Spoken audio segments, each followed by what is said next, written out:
One-on-one, never lost. Went to the finals, never lost. You never got there, Lamar. Who? You. I've been a one-on-one champ. Never lost one-on-one. All right.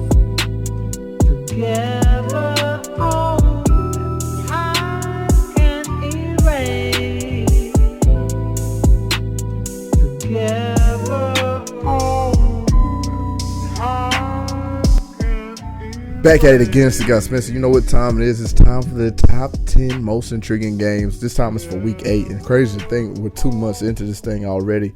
You kind of feel it when you're on the day-to-day grind of it. But if you look up, it's like, man, 2 months have went by that fast. And so, you know what time it is. We get into it with the top 10 best games of East Texas. But before we talk about week 7, so let's look at the top 10 players of the week from last week. At number 10, Davion Ross from Chapel Hill. He had 16 tackles and one of the best picks that you'll see this year, making a one-handed pick against Jacksonville as Chapel Hill came out and beat the dog out of the Indians 62-21. At number 9, Cole Watson from TATUM rushes for 84 yards and 2 touchdowns, but also the quarterback turning around and played defense last week, recording 9 tackles, a sack, a fumble recovery, and a pressure, and the Eagles win 28-22 over Gladewater in their first district game last week. At number 8, it's Willie Nelson. Willie Nelson had an impressive game. He picked off 2 passes, 2 timely, great interceptions. Also had some massive punt returns that didn't score, but just provided great spark for Longview and their defense as they went out and smashed 46-7. At number 7, speaking of Longview, it's Jordan Allen. Jordan Allen had a great efficient game, 12 of 17 for 250 yards and 2 scores. He also rushed for another 45 yards and a 46-7 win over Forney. Allen, a 3-year starter, a guy this is making his debut on the list this year anyway. Just played a really clean and efficient game, and was part of the reason why we stayed on task and on time on offense, and he gets recognized for it here. At number 6 is Jacoby Robinson, 15 of 22 for 231 yards and 3 scores. Also added 69 yards on the ground and 1 touchdown, and a 48-34 win over Athens, and it's also Henderson's first win of the year. So very well alive in the district race to try to get in the playoffs. You just get your first win, and Jacoby Robinson, a big part of that, efficient throwing the football, and then also having some big runs when needed in order to beat the Athens, or the Hornets. Yeah. At number 5, it's another quarterback. It's Demetrius Brisbane, 13 of 18 for 290 yards, 5 touchdowns. He also ran for another 22 yards in a big 62-31 win over Jacksonville. Just explosive, and they found a mismatch that they liked. Here, talking about him is the number 4 player on this list, Deuce McGregor. He had a big game for Chapel Hill, 7 catches, 252 yards, and 4 of Brisbane's touchdowns. So these two connected deep, time after time after time after time again, just terrorizing that defense and really putting one on for the Chapel Hill Bulldogs as they reach out and we had another district win, 62-21. At number 3 is Chase Mosley. Week in, week out, he is the commander-in-chief over there in HALLSVILLE, and he is getting it done. 15 of 19, 223 yards for 4 touchdowns. He also ran for another 137 yards and another score, and just a massive performance again from the quarterback in HALLSVILLE. Chase Mosley has just played incredible all year long, and he's been a surprise. I had Chase as like number 9 coming in, but he has played like the dude in East Texas. Connor Cuff will have something to say about that, but just a huge win over Nacogdoches, 49-14. At number 2 is Chase Johnson, another quarterback. This time it's Dangerfield's quarterback, 16 of 31, 338 yards, 5 scores, and then he added 2 more rushing touchdowns and 58 yards as they go out and beat the Eagles bald 73-6 win over New Diana. A great game from the Dangerfield trio. Hampton had a great game reception wise. Deco Wright had a great game running the football wise. They really just beat up Diana. It was a beat down from the jump. So a great job there from Dangerfield. And at number 1 is Isaiah Ross from Kilgore. Big showdown against Lindale, 49-35 win for Kilgore, and the biggest reason why is because of the 24 carry, 343-yard effort and 3 touchdowns from Isaiah Ross last week. Isaiah is just physical, and it's a bowling ball, and it's tough to get down and refuses to go down. And he provided tough run after tough run after tough run for an impressive win over a great district win on top of that. And Kilgore continues their stride, unbeaten in district. The tough preseason schedule looks like it's paying off for the Bulldogs here in district. All right, so let's get into it. The top 10 plays of the week. At number 10, we're going to take a trip out to White House, Texas. Josh Green is going to throw this one up to DeCarlton Wilson, and he's going to put this in a great spot, and he's just going to go up, snag it away from the Pine Tree defender. Touchdown, Wildcats. At number 9 and number 8 right here, it's Mackenzie McGill. He's going to get this first run and go 50. It looks like he goes 48 yards right there, catching a direct snap, making some guys miss at the beginning and walking that way. And he's going back to the door right here, back to back. Mackenzie McGill right up the middle on the inside zone, parts the red Z, and all the way to the end zone right there, Mackenzie McGill. At number 7, it is, what's this guy's name? Is it Nelson? No, it's Gabe Stroud from White House. An interception that he takes all the way back, breaks a tackle, gets to one. Oh, a lot of great effort right there. I'm trying to make that play. Touchdown there for the Wildcats. And number 6 is Jordan Allen going up top to Freddie Hawkins. Boom, perfectly placed pass right there. And Fred does the rest with great speed on a 75-yard bomb.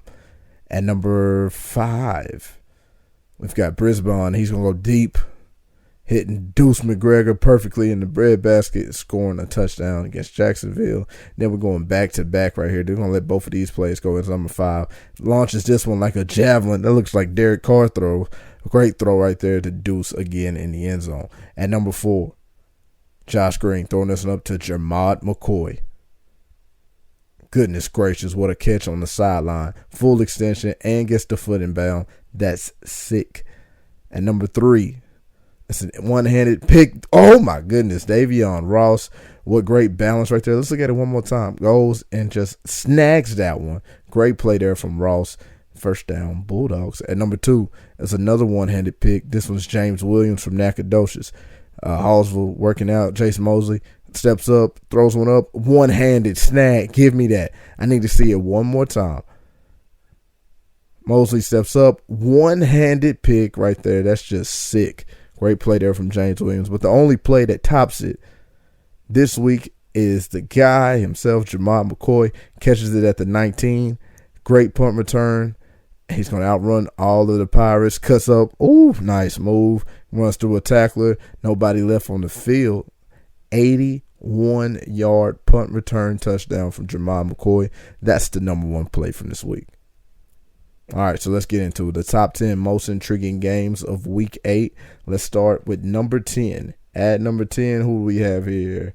Number 10, we've got Henderson at Kilgore. And congratulations to the Lions getting their first win in district while it matters. They're still very alive in the playoff hunt out there.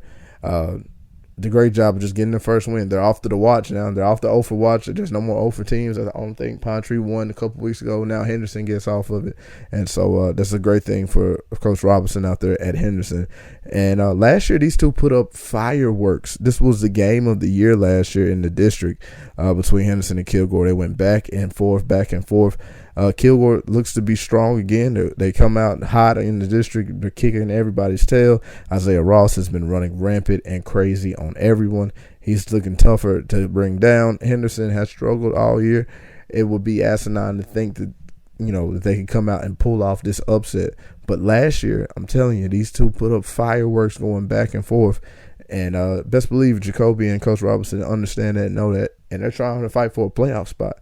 So I expect a fight, but I'm rolling with the Bulldogs on this one. At number 9, we're going White Oak at Tatum, a little rivalry game in the works right here. Both teams are fighting for viable spots in playoff position and playoff seeding right now. And this is always an important game for the Tatum people out there. They hate White Oak, and White Oak hates Tatum.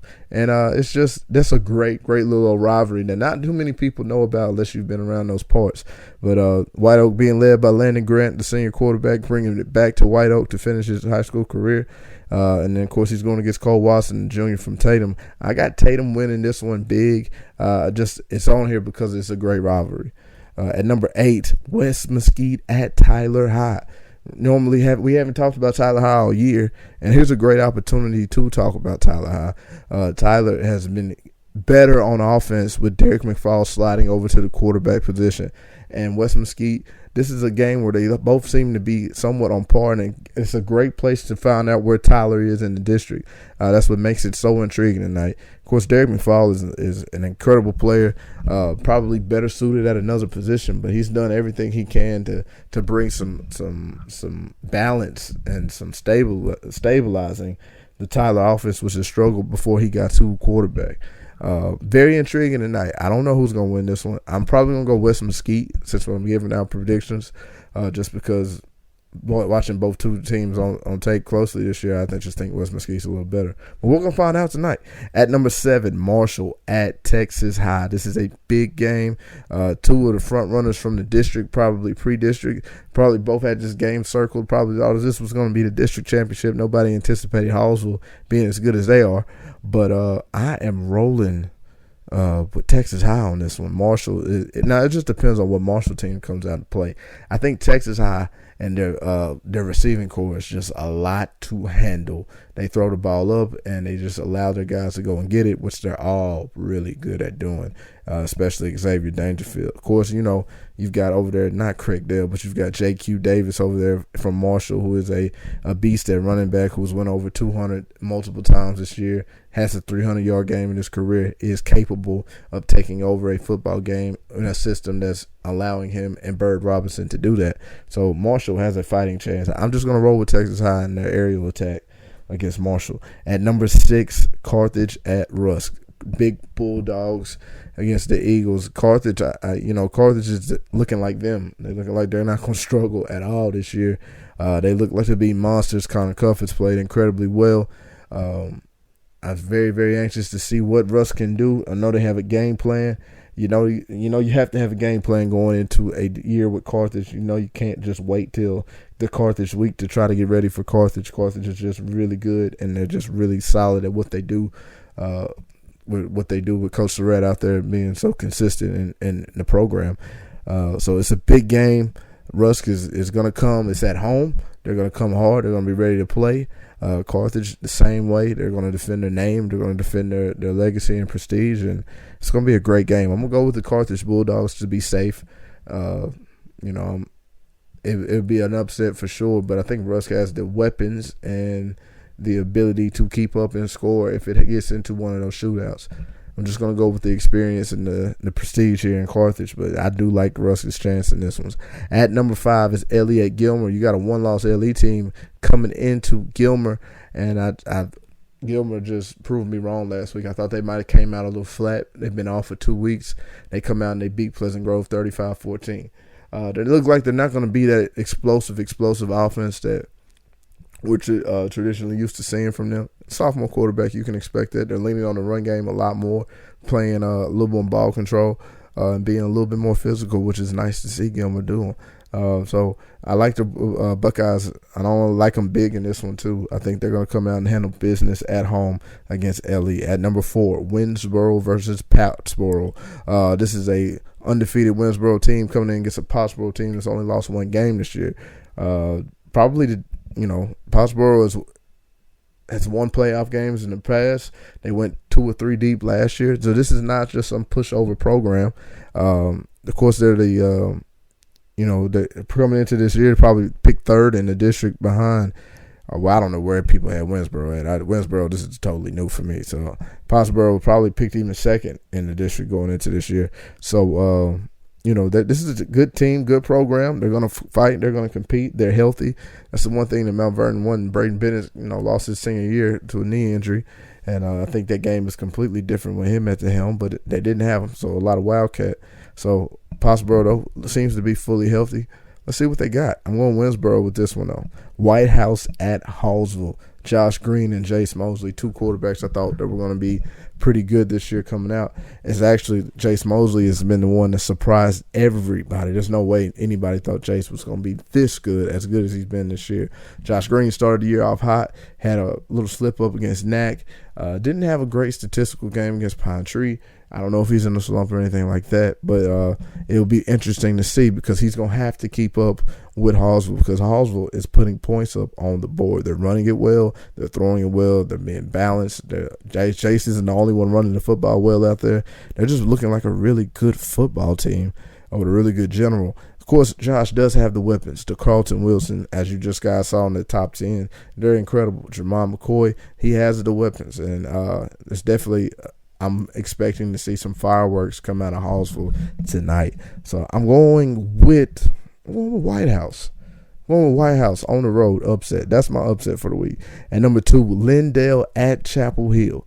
This is the game that was the turning point for Chapel Hill last year. They moved to Demetrius Brisbane as a starter after this game last year, and it paid dividends big as the freshman took them all the way to seconds within the state championship game. They started the year off slow, as it's not totally unexpected with such a young guy playing quarterback still, but they had picked it up and they had found rhythm. They exploded last week against Jacksonville, and they're going to try to look to do the same thing against Lindale. Lindale is, they can run the ball really well. They've been throwing it really well here the last couple of weeks, but they have not been able to stop much on defense the last couple of weeks, and it's been showing up against big games of them not being able to make the big plays. I'm going with Chapel Hill in this one. I think offensively and skill-wise, they're a lot better than Lindale, and I think, if Lindale doesn't step up on defense, they can roll a lot of points up on the Eagles? Yeah, the Lindale Eagles. At number 1, Van at center. You got the stifling defense of Gary Flory and Bo Barton over there in Van. The ball control offense where they're going to run the ball behind that massive offensive line and Ace Bostic and Jose Suarez. And then you've got the fast pace, score the ball, give up points, but we're going to score it right back. Center offense, which has just been incredible. They have Monty Cross, Jamal Evans, and, of course, Caden Dixon at running back. They've got what they need to score. They haven't shown they have what they need to make stops. Well, Van hasn't really shown to be all that explosive. They've had some big games, but they haven't been consistently explosive. So this is a battle of two teams where one offense is really good and one defense is really good, and you got a moderate offense versus a defense that struggles. So it'll be interesting at the least to see how these two styles match up. I'm expecting big games from center. I'm not rooting for anybody. I'm going to say that because I don't know enough about either one. I wouldn't be surprised if Van comes out and plays strong defense, but at home, give me the Rough Riders. Give me center Rough Riders in a big game, big district game to decide some playoff seedings. So this one's going to be very interesting. Like I said, hey, man, 10 very interesting games going down in East Texas tonight. You guys pick you one out, go to it, man. It's going to be a lot of fun. So I'm out.